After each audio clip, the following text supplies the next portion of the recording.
Good morning students. आज आपके सामने class +1 subject political science chapter 5।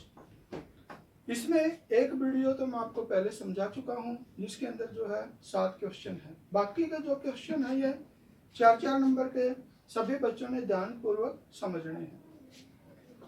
Question number 8, अधिकार व्यक्ति के लिए क्यों आवश्यक है, यानी जो अधिकार है वो व्यक्ति के लिए क्यों जरूरी है। लास्की का कहना कि अधिकार सामाजिक जीवन की वे दशाएं हैं। अकॉर्डिंग टू लास्की, अधिकार सामाजिक जीवन की वे दशाएं हैं, परिस्थितियां हैं जिसके बिना कोई व्यक्ति अपने जीवन का विकास नहीं कर सकता, और इन परिस्थितियों के बिना, इन अधिकारों के बिना कोई भी व्यक्ति अपने जीवन का विकास नहीं कर सकता।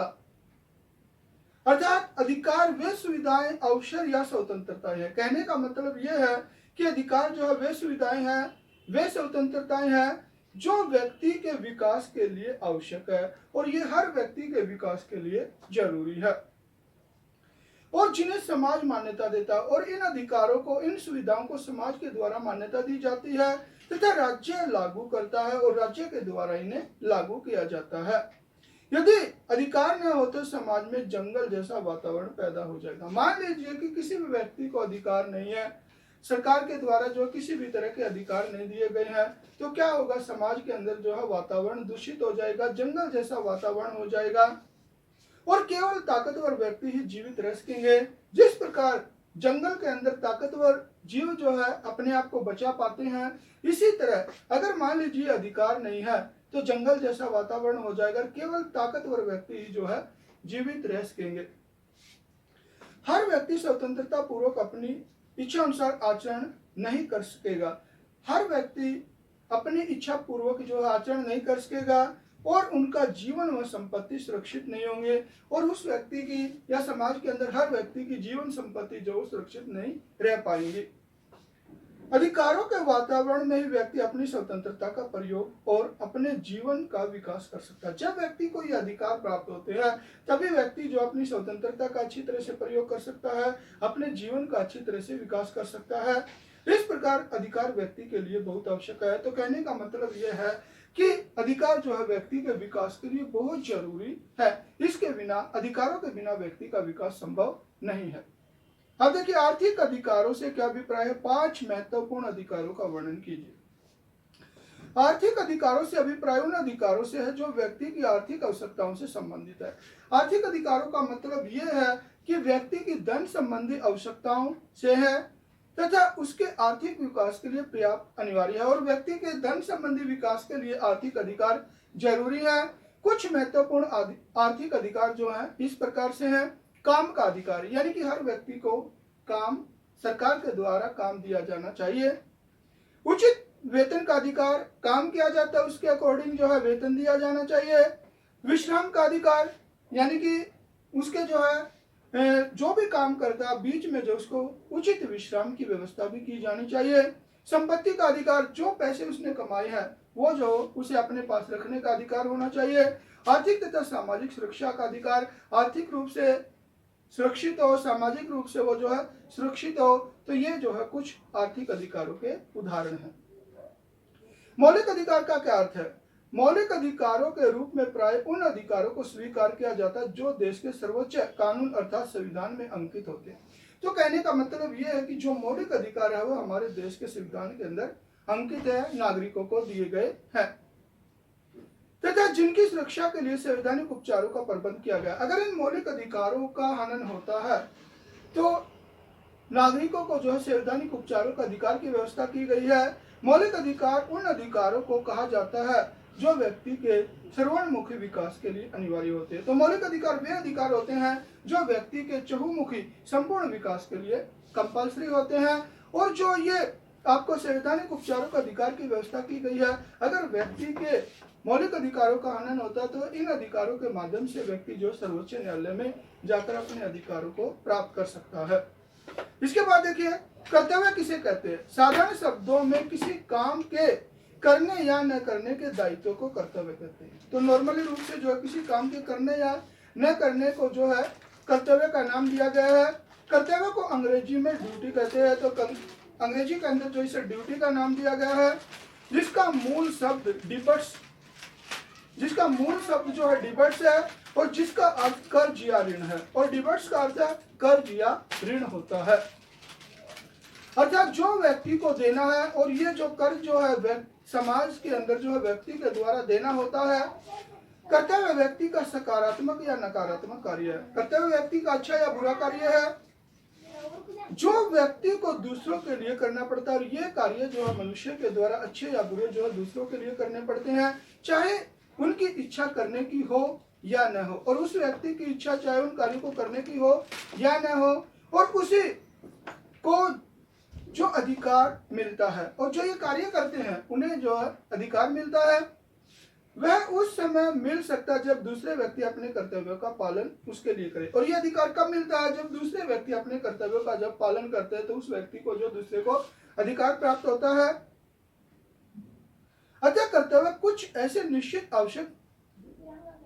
अवश्य किए जाने वाले कार्यों को कहते हैं। तो कर्तव्य जो है कुछ ऐसे निश्चित किए जाने वाले कार्यों को कहा गया है, जो कि एक सभ्य समाज और राज्य में रहते हुए व्यक्ति को प्राप्त किए गए अधिकारों के बदले में करने पड़ते हैं। यानी एक सभ्य समाज के अंदर व्यक्ति जो मतलब अधिकार प्राप्त है, जिस भी व्यक्ति को अधिकार प्राप्त है, उसके बदले में जो व्यक्ति जो है कार्य करता है, उसे जो है कर्तव्य का नाम दिया जाता है।